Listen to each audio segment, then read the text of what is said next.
Tu t'appelles comment? Mathieu, Mathieu, d'accord. Tu es en quelle année de médecine? 5e. D'accord. Ah oui, t'as fait le plus dur en plus. Non, justement. D'accord, ok. C'est là le plus dur. D'accord. Et tu disais que tu aimerais bien retrouver ta naïveté, c'est ça? Mm. Ouais, c'était comment quand tu étais naïf? Je sais pas si c'est le meilleur mot, mais...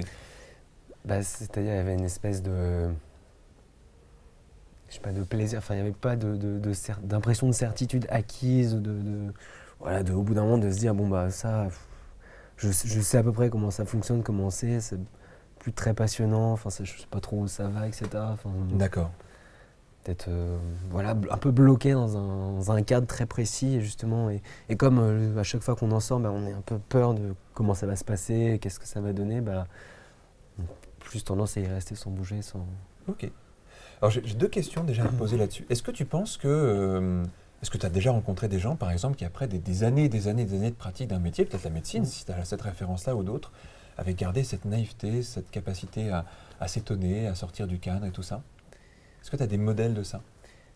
J'ai au moins 2 modèles, mais de gens qui, justement, après un certain nombre d'années en médecine, ont radicalement, enfin, ou pas, mais changé certaines choses dans leur pratique et ont D'accord. redécouvert en quelque sorte leur métier Ok. d'une autre manière. Et donc oui, j'ai au moins... C'est inspirant ça pour toi? Oui, C'est des personnes qui t'ont donné envie de faire tout ça? oui. C'est des D'accord, gens qui ok. m'ont, au moment où justement, on aurait pu se dire, ce que je continue vraiment, de Mhm. faire des rencontres de personnes comme ça et se dire, ah mais si en fait il y a quelque chose qu'on m'enseigne pas, que j'avais pas vu, et si je passe un coup d'œil de l'autre côté de la porte, et ben je découvre un monde qui peut être passionnant. D'accord. Du coup, est-ce que tu penses que ces personnes, pour avoir vécu ce qu'elles ont vécu, à l'âge où elles l'ont vécu, elles avaient gardé ce regard que tu aimerais retrouver là? Bah, je pense, oui. Oui. Avec cette capacité à se dire, face à la situation d'incertitude, à franchir le pas en quelque sorte. D'accord. D'accepter je remets en question ce que je sais Oui. et je me laisse aller, justement, je fais quelque chose, je sais pas comment ça va se passer, mais il va se passer quelque chose. Alors quand tu imagines cette sensation-là, d'être comme ça, exactement comme tu le dis, de se dire qu'il peut se passer quelque chose, de sentir qu'il peut y avoir à nouveau du changement, des apprentissages nouveaux, des remises en cause ou autres, normalement, il me semble, tu me dis ce qu'il en est, normalement ça doit créer une double sensation. Envie et répulsion, entre guillemets, c'est-à-dire une partie de toi qui a très envie de ça, puis une autre partie qui est peut-être pas en confort avec ça. Est-ce que tu sens ça? Oui, il y a toujours la petite voix, enfin celle qui dit je sens qu'il y a ça, et l'autre qui dit ouais, mais est-ce que c'est vraiment ce que tu veux, qui tient en arrière, qui tient un peu la baraque D'accord. en fond. Tu sais, dans les dessins animés, il y a parfois une matérialisation de ça un peu symbolique, et le petit ange, le petit démon. Toi, le petit ange, ça serait lequel? Le petit démon, ça serait lequel du coup? Est-ce qu'ils peuvent s'échanger la cape Normalement, ils ne sont pas si... Je dirais que le démon, c'est celui qui veut... Ouais, qui tient les choses... Ouais. Ah, je sais pas, c'est dur. En fait, si je te pose la question de... Toi, spontanément, laquelle des deux parties t'aime le plus? Celle qui voudrait bouger. Celle qui voudrait bouger, d'accord. Okay. Je fais juste une petite pause là, c'est assez intéressant, je trouve, de toujours travailler sur nos métaphores et nos symboles. Il y a très souvent, j'en ai déjà parlé pour ceux qui suivent un peu les cabinets publics, mais j'ai déjà parlé souvent des plusieurs parties qui existent à l'intérieur de nous. On n'est pas des êtres unifiés, on est des êtres multiples, avec des avis divergents, avec des positions multiples, on est à la fois d'accord et pas d'accord avec nous-mêmes, on est des êtres de contradiction la plupart du temps. Et j'ai envie de dire heureusement, parce que vous imaginez, sinon il n'y aurait peut-être pas de mouvement en fait. Ça serait un peu triste quelquefois s'il n'y avait pas cette capacité à être multiple, justement. On n'aurait peut-être pas d'empathie, on n'aurait peut-être pas de possibilité de remise en cause, on n'aurait peut-être pas de capacité d'entendre des avis nouveaux, de s'intéresser à ce qui est en dehors de nous, etc. Si on était monolithique, on serait sans doute pas très complexe, on manquerait peut-être un peu de complexité. Donc ça c'est plutôt intéressant. Sauf que, évidemment, ces différentes parties à l'intérieur de nous, elles sont pas toujours d'accord. Et là, peut-être pour ceux à qui ça peut créer des connexions, souvent quand les gens viennent nous voir pour une séance, ils s'identifient plutôt à une partie qu'à une autre. Ce qui est assez logique. Par exemple, un truc tout bête, quelqu'un qui dit voilà, moi j'aimerais bien peut-être, qu'est-ce que je pourrais prendre comme exemple vraiment un petit peu bateau comme ça, j'aimerais bien maîtriser, je sais pas, m'endormir plutôt le soir, tiens, un truc tout bête. Je pense à ça, j'ai reçu un mail là-dessus il y a 2-3 jours, une personne qui dit voilà, je me couche à 4h du matin toutes les nuits, tous les soirs je me dis je vais me coucher, tous les matins je me dis je vais me coucher plus tôt, et c'est pas grave, je me couche quand même à 4h du matin toutes les nuits. Et évidemment, si cette personne-là venait voir un praticien en consultation, elle lui dirait moi ce que je veux c'est m'endormir tôt. Elle s'identifie à la partie d'elle qui veut dormir tôt. Et elle dirait peut-être il y a un truc en moi qui m'en empêche, et elle le mettrait à distance une autre partie d'elle qui ne veut pas s'endormir tôt. Et la demande donc de cette personne, ça serait combattons ensemble cette partie-là qui m'ennuie quand même profondément. est-ce que vous voulez bien m'aider en tant que coach, en tant qu'accompagnant, en tant que thérapeute, à enlever cette partie-là, ou à la faire taire, ou à faire en sorte qu'elle m'arrête de m'ennuyer. Ça serait la demande. Elle est souvent exprimée comme ça, la demande. Une personne vient en s'identifiant à une partie pour combattre une autre partie. Et souvent, nous, notre travail en tant qu'accompagnant, c'est d'amener les gens à se dire, cette partie-là, elle a un intérêt à faire ça. On ne va pas la combattre, on va essayer de l'écouter, on va essayer de la comprendre. Toi, tu t'identifies plutôt à la partie qui a envie de changer, en tout cas, c'est celle qui te plaît le plus. Mais on va partir du principe que l'autre partie, elle a peut-être son intérêt aussi. Elle défend peut-être une cause aussi, elle. Est-ce que ça te parle comme idée? Oui. Alors, on va faire quelque chose autour de ça. Imaginons que tu redeviennes complètement dans cette naïveté. Alors, évidemment, avec ce que tu es aujourd'hui, pas exactement comme toi t'étais, mais en tout cas avec cette partie-là, ça créerait quoi dans ta vie de tous les jours? Un relâchement. Un relâchement? Ok. Est-ce que même à d'autres niveaux, ça serait positif et intéressant? Oui. Ok, d'accord. Instinctivement, comme ça, la partie de toi qui empêche ça jusqu'à maintenant, ou qui a créé l'inverse même, elle sert à quoi? À me protéger. De quoi? Des situations dans lesquelles je pourrais me retrouver justement si je me laissais aller D'accord. à faire. Ok. Je te propose qu'on fasse un voyage dans le temps du coup. D'accord. Aujourd'hui, on est en 2018. Ok. Mais on va prendre une sorte de machine à voyager dans le temps mentale. En plus, je dis en 2018, mais en fait, je ne sais pas si tu as déjà joué à ça, je ne sais pas s'il y en a qui ont déjà joué à ça, mais quelquefois, c'est amusant de se questionner sur la réalité. J'adore faire ça quelquefois, tu sais, de me dire, et si je rêvais? Et si là, on était dans un rêve, en fait, comment on le saurait? Parce que dans un rêve, les personnages ont l'air réels en général. En même temps, parfois, il y a des situations un peu étranges, comme être devant tout le monde à faire une séance d'hypnose, par exemple, c'est une situation plutôt qu'on verrait dans un rêve plutôt que dans la réalité, en fait, quand on y pense. Surtout avec des éclairages comme ça, enfin, je veux dire, c'est un truc un peu, c'est pas si habituel que ça. Et puis en même temps, on n'est jamais sûr de rien, en fait. Et quelquefois, tu n'en es même pas sûr de nous souvenir. Je sais pas si ça t'est déjà arrivé, mais parfois, on se rappelle d'un truc qui s'est passé il y a un mois, où on était avec un ami, on en reparle avec lui, puis sur un détail, on n'est pas d'accord. Puis on lui dit, mais si, attends, t'es arrivé à tel moment. Puis il dit, mais non, attends, j'étais là depuis longtemps à ce moment-là. Ou même quelquefois, on se rappelle de souvenirs encore plus anciens, et on se rend compte un jour qu'on avait eu depuis longtemps un souvenir en tête, alors qu'en fait, on n'en a pas de souvenir, c'est juste une photo qu'on a vue qui nous a créé un souvenir. Je sais pas si ça t'est déjà arrivé, ça. Peut-être, mais du coup, est-ce que je me rendrais compte, je sais pas. C'est le truc, c'est qu'il y avait un article une fois qui était paru là-dessus, et je trouvais ça assez intéressant, qui disait que nos souvenirs les plus anciens étaient en général des faux souvenirs recréés. Par des photos, par des récits, par des films, par tout ça.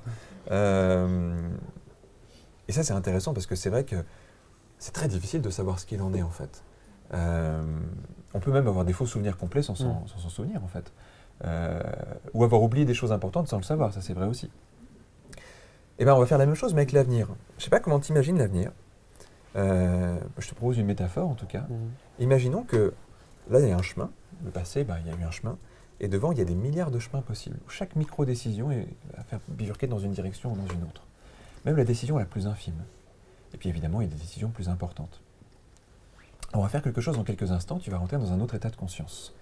Même si peut-être que ça a déjà commencé à un certain niveau, parce que parfois on est absent sans forcément être au courant qu'on est absent. Ça, c'est un peu comme dans la rêverie. On est là quelquefois et il y a une partie de nous déjà qui est dans un autre état, comme si on était déjà un petit peu décomposé en plusieurs parties de nous-mêmes. Et souvent, quand on commence à rentrer dans un état d'hypnose, il y a des choses qui se passent un peu particulières. Quelquefois, il y a la tête qui est un peu attirée vers l'arrière, comme s'il y avait une sensation un peu étrange, comme ça, comme si les sensations du corps commençaient à changer. Parfois, les yeux se ferment un peu tout seuls et il y a même des moments où on entend différemment la réalité extérieure. Ce qui est drôle, c'est qu'il y a même des gens qui, parfois, quand ils écoutent quelque chose, savent qu'ils entendent une voix sans même vraiment faire attention à la manière dont les mots agissent ou à la cohérence de ce qu'on croyait entendre quand la phrase, elle se termine. Parce que finalement, c'est sans doute avant que ça se passe par rapport à la concentration qu'on peut avoir. Et il y a même des fois où on oublie tout ça parce que c'est pas très important. Mais il y a quand même des petits changements de perception, des petits spasmes musculaires, des sensations un peu différentes qui commencent à venir. Et il y a des gens qui ont vraiment l'impression de décoller du coup. C'est un peu comme si on entendait quelque chose et que ça nous éplanait un peu. Sans même s'en apercevoir, en fait, il y a des modifications de la respiration, il y a des sensations profondes qui commencent à se créer. Et parfois, même quand on ressent comme quelque chose qui crée un contact, par exemple, si on ressent une main qui appuie sur une épaule ou quelque chose comme ça, va avoir l'impression que tout d'un coup, l'état d'hypnose, il vient se décupler, comme s'il devenait beaucoup plus intense, beaucoup plus fort, beaucoup plus profond, comme si toutes les sensations du corps commençaient à se transformer, comme si le corps était attiré à l'intérieur de l'expérience, comme si le monde extérieur n'existait plus, comme si tout s'effaçait progressivement, comme quelque chose qui perd de sa substance, comme si on rentrait dans le monde du rêve et que tout était changeant. Et à un moment donné, ça plonge beaucoup plus loin encore, jusqu'à avoir la sensation qu'il reste que la voix. Et la voix stimule l'imagination, et les mots deviennent une réalité intérieure. Et cette réalité devient un endroit dans lequel tu peux voyager. Alors à un moment donné, tu vas visualiser le temps, comme si le temps était une matière, comme si le temps était un espace dans lequel tu peux vivre des expériences. Et devant, il y a tous les avenirs potentiels. Et l'état grandit encore, s'approfondit encore, comme si cette réalité imaginaire devenait plus tangible. Un objet, on peut le saisir dans cette réalité imaginaire. Si la température y change, le corps le ressent. Dans cette réalité imaginaire, tout est réel pendant le temps de cette expérience. Tout a une matière, tout a une réalité. Et le temps devient une matière et une réalité. Alors, j'ai demandé à une partie de toi d'être au premier plan et de diriger les prochaines minutes de l'expérience. C'est seulement à elle que je vais m'adresser, et c'est elle qui va stimuler ton expérience. Pour l'instant, je m'adresse à la partie de toi qui t'a un peu éloigné de cette naïveté. À la partie de toi qui a sans doute voulu te protéger de quelque chose. À la partie de toi que pour l'instant, tu perçois comme ayant créé quelque chose qui n'est pas exactement ce que tu désires. Et cette partie, elle va devenir comme un personnage à l'intérieur de toi, avec un visage, avec une identité, avec une forme, avec une présence et un caractère. Et ce personnage, tu vas le suivre. Et avec cette partie, tu vas avancer dans le temps. Tu vas avancer dans un avenir où cette partie s'est imposée. Un avenir potentiel parmi tous les autres avenirs potentiels. Un avenir où cette partie a pris le contrôle. Un avenir où année après année, elle s'est renforcée. Un avenir où tu lui as laissé toute la place. Et où elle est au bout de ce qu'elle pouvait faire. Les années passent. Les études sont loin derrière. Et ta vie s'est modelée à partir de cette partie, comme si elle avait pris le pouvoir. Et qu'elle avait créé ta réalité et ton monde. J'aimerais que tu ressentes qu'est-ce que ça devient. J'aimerais que tu expérimentes une vie, presque une vie entière en quelques minutes, avec les impressions, les sensations, ce que tu fais ou ce que tu ne fais pas, ce qui s'exprime en toi et ce qui ne s'exprime pas, les limites, et ce qui est intéressant quand même. Les années passent, expérience après expérience.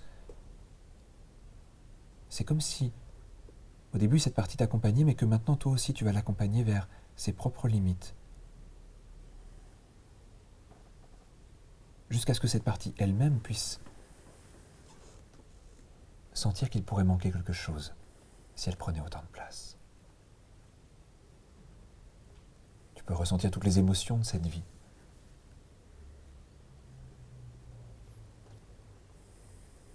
Tu peux ressentir toutes les sensations.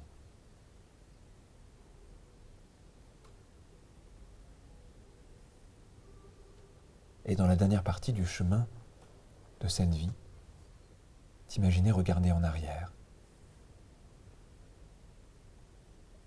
Comme si avec toute l'expérience et la sagesse acquise pendant des années et des dizaines d'années, arrivé dans les derniers chapitres de cette vie,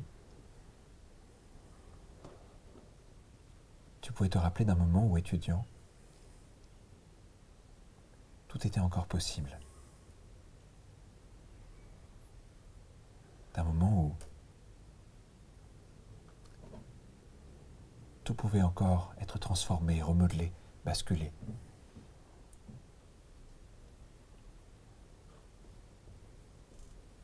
C'est comme si à partir de cet avenir, tu pouvais parler à cet ancien étudiant qui en 2018, un jour, se pose toutes ces questions.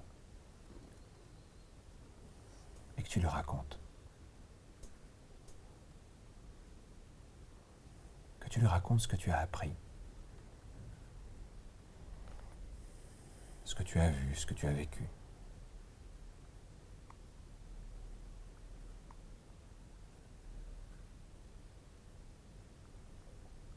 Et qu'avec ton recul, tu puisses lui dire ce qui te semble le plus important, ce qui a du sens.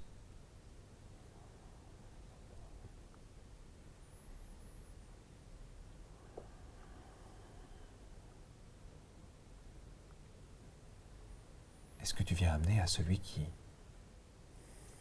un jour est là, en 2018, à se poser ces questions.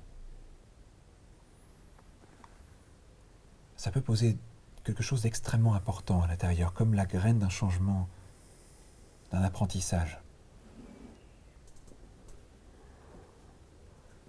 Comme s'il y avait quelque chose à saisir, à prendre de cette expérience.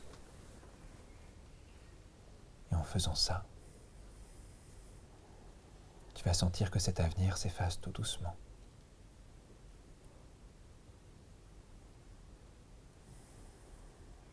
Comme s'il n'avait plus besoin d'exister.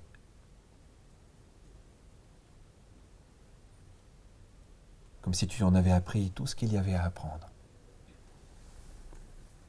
Et ça peut provoquer un profond soulagement.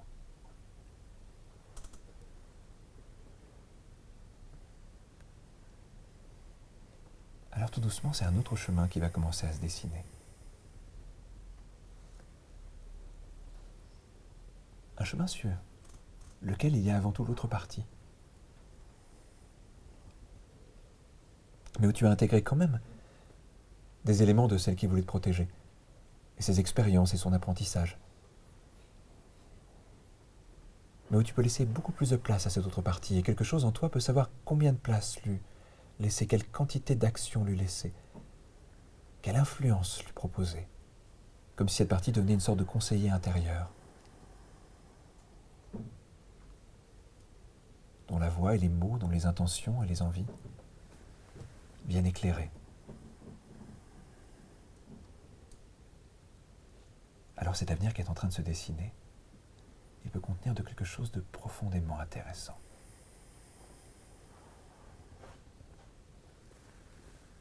Et j'aimerais que la partie inconsciente de toi crée la plus belle des émotions, en partie avec ce que tu imagines et en partie avec ce que tu es, comme si deux choses devenaient se rencontrer dans cette expérience. Ce qui est déjà là et ce qui est en devenir, ce que tu es en train de dessiner.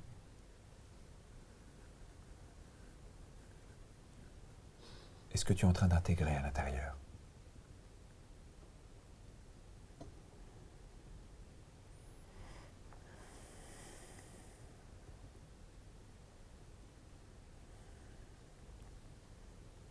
C'est comme avancer sur ce chemin et découvrir quelles sensations il amène, quelles émotions, quelles rencontres, quelle façon d'être. Tout ce que ça modifie à l'intérieur.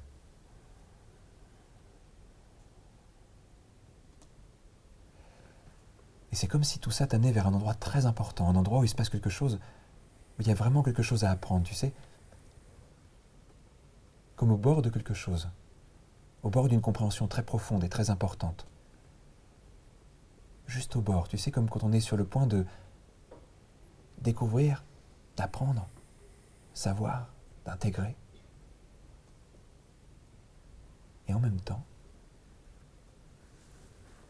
ça peut être bien qu'il reste une part de mystère derrière tout ça.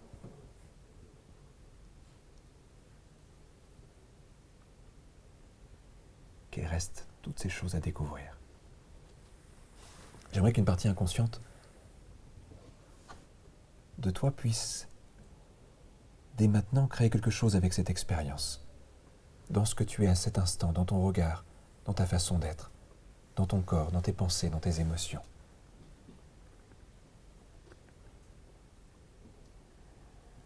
comme quelque chose qui vient se façonner et qui va pouvoir être tout de suite en place pour que tu puisses en profiter.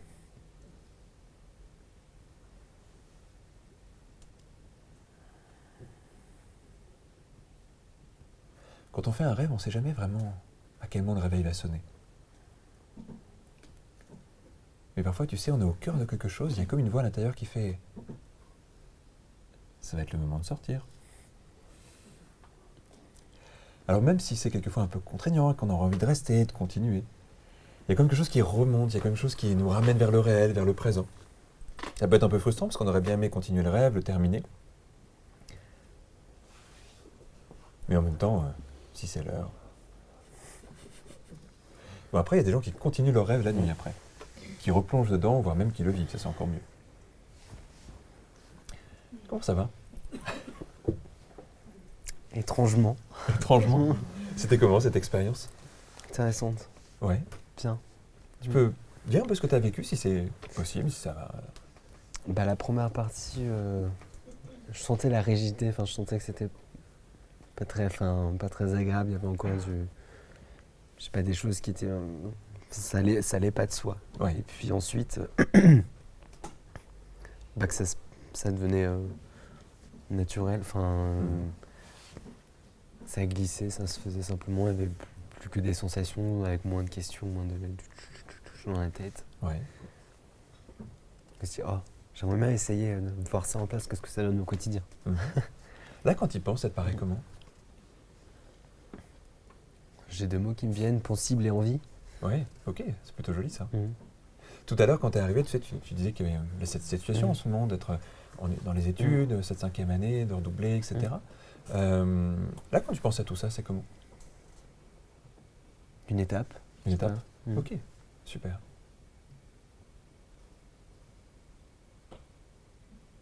Ouais, moins de... Ça a l'air plus joyeux en tout cas. Oui, tout de suite après, là, ça donne plus envie de partir et puis de dire, bon allez, enfin, je vais voir ce que ça donne tout de suite. D'accord, ok. Bah écoute, test. Tu me tiendras au courant un peu? Pourquoi pas, ouais. Super.